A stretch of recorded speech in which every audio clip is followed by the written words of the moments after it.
கிறிஸ்துவில் பிரியமானவர்களே, ஆண்டவராகிய இயேசு கிறிஸ்துவின் நாமத்திலே உங்கள் யாவரையும் வாழ்த்தி ஆசீர்வதிக்கிறேன்.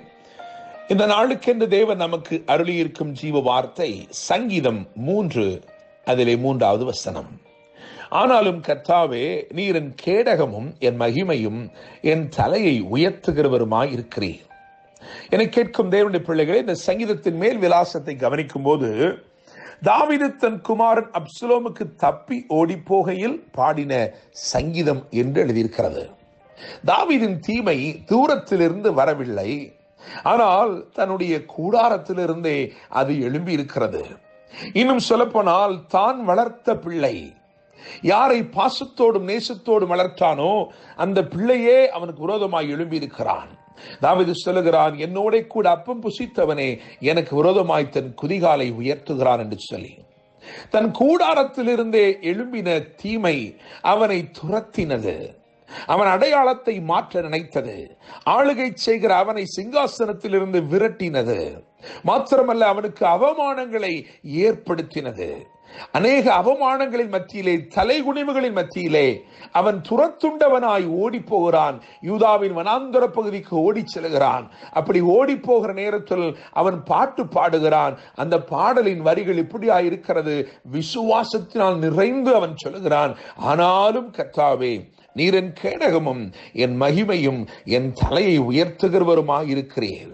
என கேட்கிற தேவனுடைய பிள்ளைகளே, இன்றைக்கு ஒருவேளை இதே போல சூழ்நிலையிலே நீங்கள் துரத்தப்படுகிறீர்களோ, தீமை உங்களுக்கு தெரிந்த இடத்திலிருந்தே அல்லது நீங்கள் நன்மை செய்த இடத்திலிருந்தே எழும்பி உங்களை துரத்த நினைக்கிறதோ, கர்த்தர் இன்றைக்கு உங்களுக்கு ஆதரவாய் இருக்கிறார். தேவனுடைய பிள்ளைகளே, உங்களோடு கூட பந்தி இருந்தவர்களே உங்களுக்கு விரோதமாய் எழும்பி நிற்கலாம். நீங்கள் பாசமாய் வளர்த்தவர்களே உங்களுக்கு விரோதமாய் நிற்கலாம். நீங்கள் பிரியமாய் நேசித்த அந்த சிநேகிதர்களே கூட உங்களுக்கு துரோகம் செய்யலாம். ஆனால் கர்த்தர் வாக்கு பண்ணுகிறார் இன்றைக்கு. அன்னைக்கு தாவீது சொன்ன வார்த்தைகளில் இருந்தே இந்த தேவன் எப்படிப்பட்டவர் என்றால், இவர் கேடகமானவர், இவர் மகிமையாய் இருப்பவர், இவர் நிச்சயமாய் உங்கள் தலையை உயர்த்துகிறவருமாய் இருக்கிறார். தாவீது விசுவாசத்தோடு அவன் அறிக்கை செய்தான், ஆனாலும் கர்த்தாவே, நீர் என் கேடகமும் என் மகிமையும் என் தலையை உயர்த்துகிறவருமாய் இருக்கிறீர். என கேட்கிற தேவனுடைய பிள்ளைகளே, தேவன் தாவீதை ஒரு சூழலின் ஊடாக நடத்தி அவனுக்கு விரோதமாய் இருக்கிறவர்கள் இன்னார் என்பதை வெளிப்படுத்துகிறார். சில நேரங்களில் கர்த்தர் நம்மை ஒரு பாதையில் நடத்தும் போதுதான் நமக்கு விரோதமாய் இருக்கிறவர்கள் யார், நம்முடைய பட்சத்தில் இருக்கிறது யார் என்று தெரிய வரும். மாத்திரமல்ல, விரோதமாய் இருக்கிறவர்களை அறிந்து கொள்ளுகிற அதே நேரத்தில் தேவன் தன் பட்சத்திலே நெருக்கமாய் எவ்வளவு நேசமாய் அவனோட கூட இருக்கிறார் என்பதையும் அவன் புரிந்து கொள்ளும்படி தேவன் செய்தார். என கேட்கிற தேவனுடைய பிள்ளைகளே, இந்த 3ஆம் சங்கீதத்தை கவனிக்கும் பொழுது தாவீது ஆச்சரியப்பட்டு சொல்லுகிறான், என் சத்துருக்கள் எவ்வளவாய் பெருகி இருக்கிறார்கள். ஆண்டவரே, என்னை ஒரு தெள்ளுப்பூச்சியை போல அல்லது ஒரு கௌதாரியை போல, காட்டிலே ஒரு கௌதாரியை போல வேட்டையாடுகிற சவுல் மாத்திரம்தான் எனக்கு சத்துரு என்று நினைத்தேன். ஆனால் எனக்கு சத்துருக்கள் எவ்வளவாய் பெருகியிருக்கிறார்கள். என்னுடைய சொந்த கூடாரத்திலிருந்தும் இப்படியாக ஒருவனை எழும்பி வைத்திருக்கிறானே, எழும்ப செய்திருக்கிறானே சத்துரு என்று நினைத்து அவன் மிகுந்த துயரத்திலே வேதனையோடு அவன் சொல்லுகிறான். என கேட்கிற தேவனுடைய பிள்ளைகளே, தாவீது 3 நிலைமையிலே தனக்கு விரோதமான அந்த சத்துருக்களை அடையாளப்படுத்தி காண்பிக்கிறான். அதை உங்களுக்கு நான் சொல்லும்படிக்கு விரும்புகிறேன். முதலாவதாக சங்கீதம் 3:1 அவன் இப்படியாய் சொல்லுகிறான், எனக்கு விரோதமாய் எழும்புகிறவர்கள் அநேகர் என்று சொல்லி. எனக்கு விரோதமாய் எழும்புகிறவர்கள் அநேகர். இப்படி விரோதமாய் எழும்புகிறவர்கள் தீமை செய்ய தருணம் தேடுகிறவர்களாய் இருக்கிறார்கள். ஏதாயிலும் ஒரு சந்தர்ப்பம் கிடைக்குமா என்று பார்க்கிறார்கள். எதிலே இவனை குற்றம் பிடிக்கலாம் என்று பார்க்கிறார்கள். அப்படிப்பட்ட விரோதம் செய்கிறவர்கள், விரோதமாய் இருக்கிறவர்கள் அநேகர் என்று குறிப்பிடுகிறான். இரண்டாவதாக 3ஆம் சங்கீதம் அதிலே 2வது வசனத்தை கவனிக்கும் பொழுது, தேவனிடத்தில் அவனுக்கு ரட்சிப்பு இல்லை என்று என் ஆத்துமாவை குறித்து சொல்லுகிறவர்கள் அநேகர் என்று சொல்லுகிறார். என கேட்கிற தேவனுடைய பிள்ளைகளே, இவர்கள் என்ன சொல்லுகிறார்கள் என்றால், உதவி கிடைக்காது, கர்த்தர் அவனுக்கு உதவி செய்ய மாட்டார் என்று சொல்லி தீர்ப்பு சொல்லுகிறவர்களாய் இருக்கிறார்கள். பகைக்கிறவர்கள், துரோகம் செய்கிறவர்களாய் இருக்கிறவர்கள் அநேகர் என்று முதல் வசனத்தில் சொல்லுகிறான். 2வது வசனத்திலே தீர்ப்பு செய்கிறவர்கள் அநேகராய் இருக்கிறார்கள். அவர்கள் சொல்லுகிறார்களாம், தேவனிடத்தில் அவனுக்கு ரட்சிப்பு இல்லை என்று என் ஆத்துமாவை குறித்து சொல்லுகிறவர்கள் அநேகர்.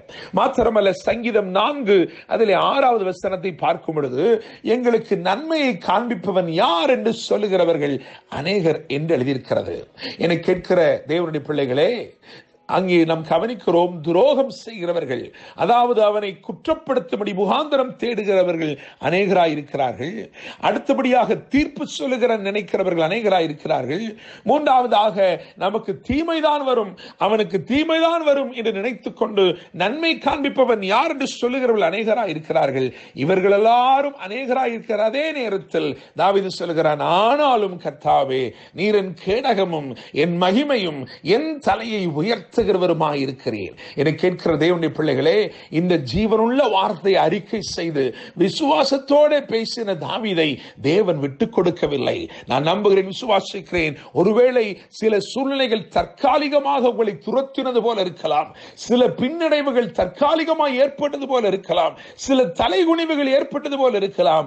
ஆனாலும் நீங்கள் அறிக்கை செய்து கொண்டிருங்கள், ஆனாலும் கர்த்தாவே நீர் என் கேடகமும் என் மகிமையும் என் தலையை உயர்த்துகிறவரும் இருக்கிறீர் என்று சொல்லி அப்படி அறிக்கை செய்து கொண்டிருந்த தாவீதினுடைய வாழ்க்கையிலே என்ன விளைந்தது என்று சொன்னால், தேவன் முதலாவதாக அவனுக்கு விரோதமான ஆலோசனைகளை அபத்தமாக்கி போட்டார். அவனுக்கு விரோதமாய் எழும்பி நின்ற ஆலோசனைகள், ஒருவேளை தேவ தூதனை போல அவ்வளவு ஞானம் நிறைந்த ஆலோசனைகள் உங்களுக்கு விரோதமாய் இருக்கலாம். அப்படிப்பட்ட ஆலோசனைகளையும் அவர் அபத்தமாக்கி போடுகிறார். ஞானிகளை அவர்களுடைய தந்திரத்தில் தானே பிடிக்கிறார். ஞானிகளை பைத்தியமாக்கி போடுகிற தேவன், அப்படி ஆலோசனைகள் நிற்காமல் போகும்படி செய்கிற தேவன். அதைத்தான் முதலாவது தாவீதுக்காக தேவன் செய்தார். இரண்டாவதாக அவனுக்கு விரோதமாய் அகங்கரித்து எழும்பின சகல தீமையானவைகளையும் அடங்க பண்ணினார். தேவனுடைய பிள்ளைகளே, உங்களுக்கு விரோதமாய் ஆக்கிரமித்து சீறி எழும்புகிறவைகளை அடங்க பண்ணுகிறார். மூன்றாவதாக அவன் இழந்து போன ஆளுகை திரும்ப அவனுக்கு தந்தார்.